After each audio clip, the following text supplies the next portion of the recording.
पाकिस्तान और south Africa के दरमियान दूसरा और आखिरी टेस्ट मैच कल से रावलपिंडी में शुरू होगा। अब ये मैच एक तरह से स्पिन की जंग होगी। इस मैच में अब कैशिफ महाराज जैसा खतरनाक स्पिनर साउथ अफ्रीकी टीम का हिस्सा होगा, जो कि फिटनेस मसाइल की वजह से पहला टेस्ट मैच नहीं खेल सके थे।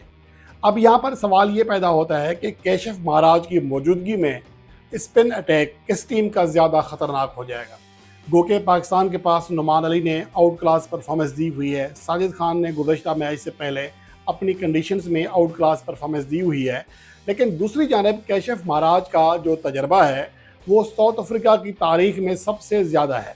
साउथ अफ्रीका के वाहिद स्पिनर हैं जो कि 200 से ज़्यादा टेस्ट विकेटें हासिल कर चुके हैं और उनकी मजमूई विकेटों की तादाद 203 है। उसके अलावा जो सबसे अहम बात है वो ये है कि एशिया में कैशिफ महाराज का ट्रैक रिकॉर्ड इंतहाई शानदार है।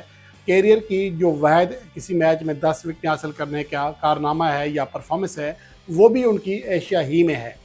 तो इस वजह से आप ये कह सकते हैं कि 2021 में जब वो पाकिस्तान का टूर करने आए थे तो साउथ अफ्रीका के लीडिंग बॉलर बने थे। हालांकि 2021 में जो पाकिस्तान और साउथ अफ्रीका के दरमियान रावलपिंडी और कराची में टेस्ट मैचेस खेले गए थे उसमें स्पिन ट्रैक नहीं थे, लेकिन उसके बावजूद कैशिफ महाराज दूसरे टॉप विकेट टेकर थे, साउथ अफ्रीका के टॉप विकेट टेकर थे, सीरीज़ के दूसरे टॉप विकेट टेकर थे हसन अली के बाद।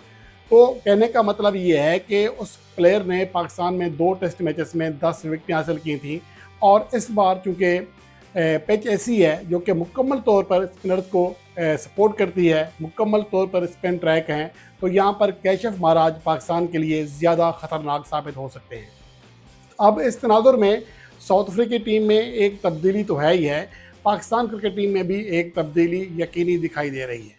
असल यहाँ पर जो मसला है वो ये है कि दोनों ही टीमें अपने स्पिन अटैक को मज़ीद मजबूत करना चाह रही हैं।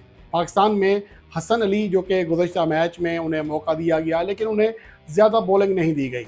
पहली इनिंग्स में सिर्फ 4 ओवर्स, दूसरी इनिंग्स में सिर्फ 6 ओवर्स उनसे कराए गए और दोनों ही इनिंग्स में वो कोई विकेट हासिल करने में कामयाब ना हो सके। तो इस वजह से अब इस बात का इम्कान बहुत ज़्यादा है कि हसन अली को ड्रॉप करके अबरार अहमद या फिर आसिफ अफरीदी को कौमी टीम का हिस्सा बनाया जाए। अब देखना यह है कि इस हवाले से पाकिस्तान क्रिकेट टीम की मैनेजमेंट कल क्या फ़ैसला करती है, लेकिन दूसरी जानब कैशिफ महाराज का साउथ अफ्रीकी टीम का हिस्सा बनना यकीनन पाकिस्तान के बैटर्स के लिए किसी हद तक तशवीशनाक बात है, यानी कि उनके लिए एक अलार्म अब सेट हो गया है। क्योंकि कैशिफ महाराज एक तो बहुत ज़्यादा तजर्बा रखते हैं, एशियन कंडीशंस में खेलने का, गेंद को स्पिन करने का तजर्बा उनका दीगर साउथ अफ्रीकी बॉलर से ज़्यादा है।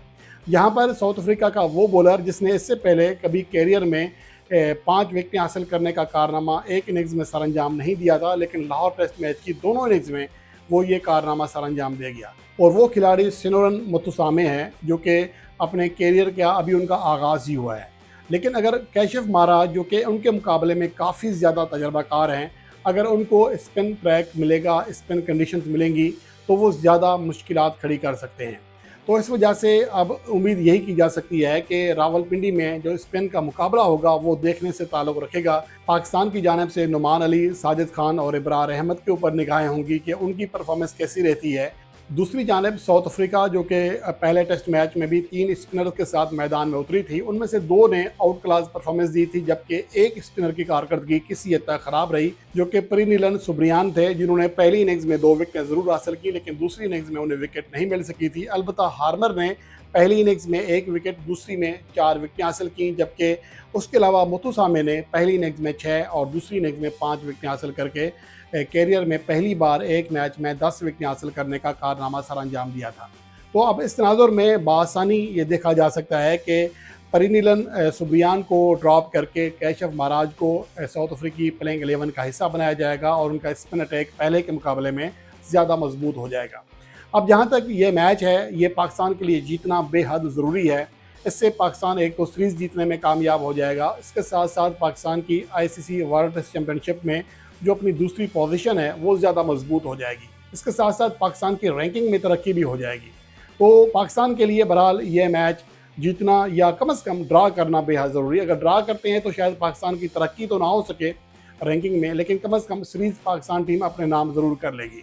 दूसरी जानब अगर पाकिस्तान की बैटिंग लाइन की बात करें तो किसी हद तक अब्दुल्ला शफीक के ऊपर कहा जा सकता है कि किसी हद तक चांस है कि उनको ड्रॉप करके कामरान गुलाम को मौका दिया जाए।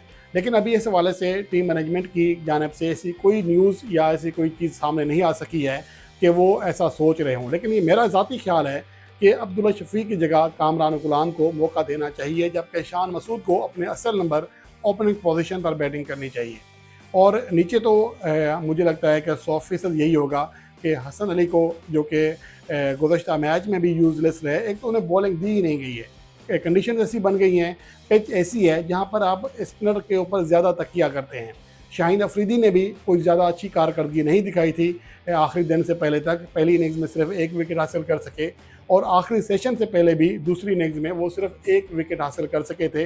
अलबत्ता बाद में वो टेल एंडर्स को आउट करके मजमूई तौर पर दूसरी इनिंग्स में 4 विकेट हासिल करने में कामयाब रहे थे। तो इस वजह से ये कहा जा सकता है कि रावलपिंडी में भी, चूँकि लाहौर तर्ज की पिच होगी और इससे पहले भी पाकिस्तान और इंग्लैंड के दरमियान जो मैच खेला गया था उसमें भी स्पिन ट्रैक बनाया गया था, तो इसलिए जो पेसर का किरदार है वो खासा महदूद होगा और इसके मुकाबले में स्पिनर ने ज़्यादा किरदार अदा करना है, तो हसन अली की मौजूदगी का कोई जवाब बाकी नहीं रहता है।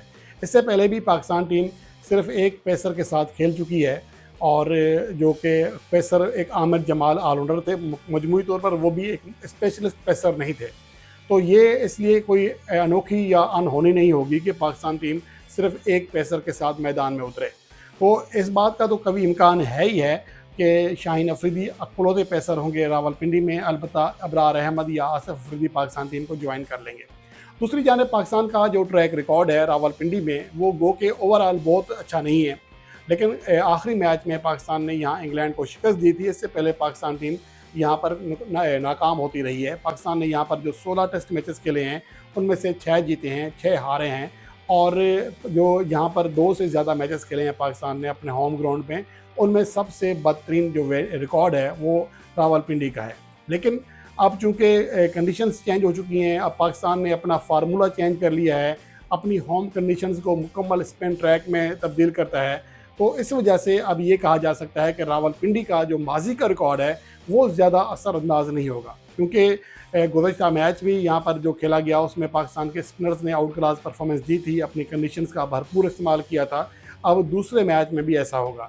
लेकिन असल चीज़ है जिसके ऊपर हम बार बार बात करते हैं कि क्या ये वाकई ही बेहतरीन पॉलिसी है कि हम अपनी जो कंडीशंस हैं उसमें जो सिना कंट्रीज़ हैं, यानी कि south Africa, Australia, New Zealand, England, उनको तो स्पिन ट्रैक में काबू कर सकते हैं, लेकिन अगर बांग्लादेश की टीम आती है या श्रीलंका आती है या कोई और एशियन टीम आती है यहाँ खेलने के लिए, तो उनके खिलाफ स्पिन फार्मूला उतना ज़्यादा कामयाब इसलिए नहीं होगा कि उनके पास भी बेहतरीन स्पिनर होते हैं। बहरहाल अब ये आगे की बातें हैं, पीसीबी इस हवाले से क्या सोचता है। फ़िलहाल साउथ अफ्रीका या तमाम सिना कंट्रीज़ के लिए यही फार्मूला बनाया गया है कि हमारे पेसर्स चूँकि हालिया अरसे में ज़्यादा कामयाब नहीं हो रहे हैं, तो इसलिए मुकम्मल तौर पर स्पिनर्स के ऊपर जो एतमाद किया जा रहा है, उनके ऊपर इन्हिसार किया जा रहा है। बहरहाल उम्मीद है कि पाकिस्तान क्रिकेट टीम अगला टेस्ट मैच जीत कर अपनी कामयाबी का सफ़र जारी रखेगी और सीरीज़ भी अपने नाम कर लेगी।